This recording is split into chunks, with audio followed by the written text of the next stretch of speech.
Marguerite habite Benestrophe. Comme les autres vaches de la région, elle donne son lait à la fromagerie depuis plusieurs générations. Et ça fait 90 ans que ça dure.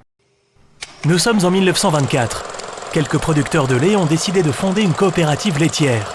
En 1925, un atelier de transformation se construit à Benestrophe en raison de sa situation par rapport au chemin de fer.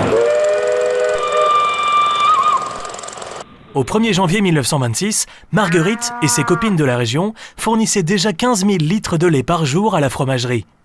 Une partie de la production de lait pasteurisé fournissait la Moselle, Nancy et Paris, l'autre Sarrebruck.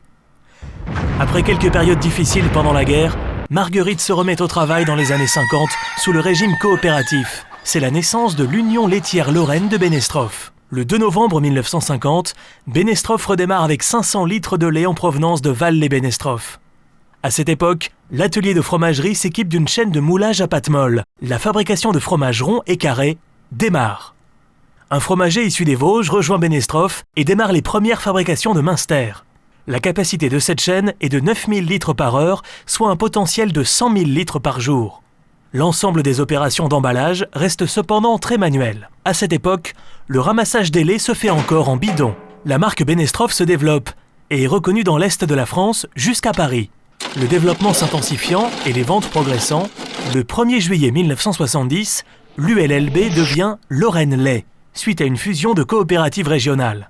En 1976, elle s'équipe d'une nouvelle chaîne de fromage avec une capacité journalière de 200 000 litres et un débit par heure de 15 000 litres. À cette époque, l'atelier est placé à un très bon niveau compétitif. En 1987, Lorraine Lait fusionne cette fois avec la Calas pour devenir Est Lait. En 1989, 6 unions régionales décident de créer une coopérative unique qui deviendra Sodial.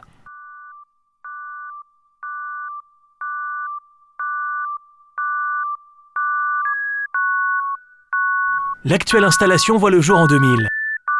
Il s'agit d'un coagulateur en continu et d'une ligne d'égouttage et de salage automatisée. Son débit de 25 mètres cubes nous amène à une capacité journalière de plus de 400 000 litres. En 2005, le conditionnement s'équipe de machines à haute cadence. Cette chaîne moderne, entièrement automatisée, a permis à l'usine de Benestrophe le maintien d'une productivité en adéquation avec son époque. 2008 voit une spécialisation des outils. Sodial et Bongrain, en regroupant leurs ateliers de pâte molle, vont créer CFNR. Les hommes, les femmes et les vaches Marguerite ont toujours su évoluer avec leur temps. L'usine s'est continuellement modernisée par le passé et continue encore à ce jour. L'usine de Benestrophe, grâce à sa productivité et à sa souplesse, est devenue une des usines où de nouveaux produits voient le jour.